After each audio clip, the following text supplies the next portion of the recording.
ciise waxa weeye saddex oday oo walaalo ah haddii cidu samaysanayso isin aniga ayaa xaq u lahaa waa ka xishooday marka koowaad midnimada ciise maxamuud waa muqaddis gorgorona ka geli mayno dowladda Puntland waxaan baaq ugu diraynaa amniga ciise maxamuud waxay ku tashadeen labada isin inay sima u yihiin wax kale ku soo biira iyo wax la aqoonsan yahay ay jirin iyaguna dalka amnigiisa ay ka shaqeeyaan kulligii goobjoog ka wadanahay oo go'aanka iyo bayaanka ka soo baxay adduunka laga arki doonaa inaan haddeer waxyaabahaas la sheegayo oo laga yaabo siyaasi inuu hadda isagu wuxuu wax gaar ah samaysto inaan isku waafaqsanayn annagu isimadu ay ku hornoo yihiin aysan naguna kalifi karin nin siyaasi isin uu keenay inuusan annaga isin noo noqon karin magaca ciise maxamuudna sheegan karin intaa waa isku waafaqsanahay warta ninka saakay doorashada leh aan ku shubka leh oo saakay aniga islaan ciise ku xigaaye ninka saakay la keeyahay oo aan ku shubayo warta bal hala sheego haddii siibad weyn la oodo oo xero la oodo oo nin oodi yaqaan oodo bahalka horarka habda meel buu iska taaga mar riddu iska taaga mar dhinacu iska taaga mar musku iska taaga marka dambe waxa u muuqdaa meel fangora halkaas ka dhaca ciise maxamuudow cadow bayna ku jira ma aha dadku gashaanti aamus baa lagu meheriya nin baa yiri walay buunkaygu waa la xaday xagee lagu yeerinay waxaan maqlaynay in dhaweyd waxa saayaa guud garaadka guud beeltaanshaha guud oo ciise maxamuud ugaaska guud oo ciise maxamuud ma jiraan waxaasi wax saliya raad lana ma noomana aha kala dhigan may fa badan baa ciise maxamuud ka kooban yahay cidda ay maaragtay ka dhaxayso taladan isinimada waa laba isin labada isim waa islaan ciise islaan maxamed iyo suldaan siciid maxamed garaase cid kale oo hadda lagu midaysan yahay oo ciise maxamuud ay ku midaysan yihiin ma jiraan haddii la samaynayana waxaa samayn lahaa intaa meesha fadhida oo nabadoonadii iyo waxgaradkii iyo waana in la kala saaro siyaasadda iyo in la kala saaro iyo dhaqanka walaalahayo waxaan leenahay midnimada ciise maxamuud waxay tahay waa labada isin islaan ciise iyo suldaan garaas ciise maxamuudna labadooda ku arkaan cadowga inay iska ilaaliyaan dabadhilifka waxaas dabada ka wada oo keenay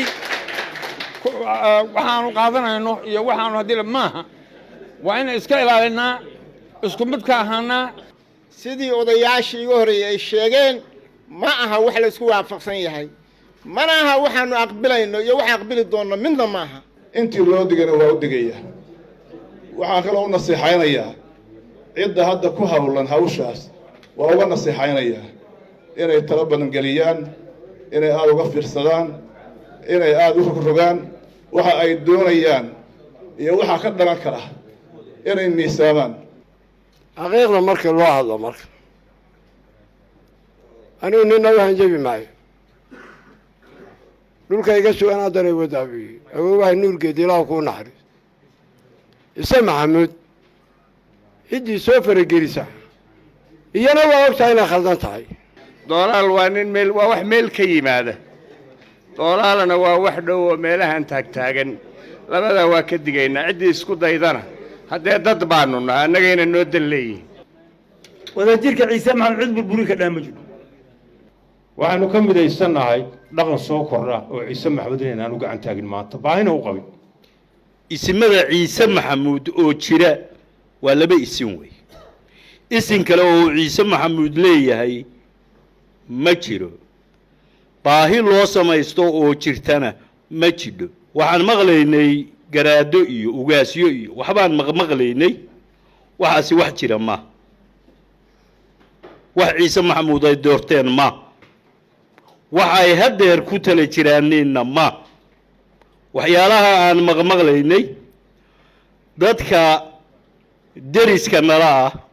oo ciise maxamuud waxyaalaha la sheegayo oo la leeyahay doorashooyin baa la samaynayaa ciddii ka qayb gashaa waa cid xumaynaysa ciise maxamuud wey waxaan mar labaad iyo mar saddexaadba ugu baaqayaa dadka reer Puntland arrimaha la sheegayo oo bayaanka hadda aanu ka soo saarnay ciddii ka qayb gashaa inay tahay cid Ciise Maxamuud magaciisa iyo tafaraaruqiisa rabta waa uga digayna waxaan ugu baaqayaa dawladda Puntland waxyaalaha la sheegayo hadday wasiirra tahay hadday madaxweynayaal tahay hadday agaasimayaal tahay cid baarlamaan hadday tahay ciddii ka qayb gasha arrimaha la sheegayo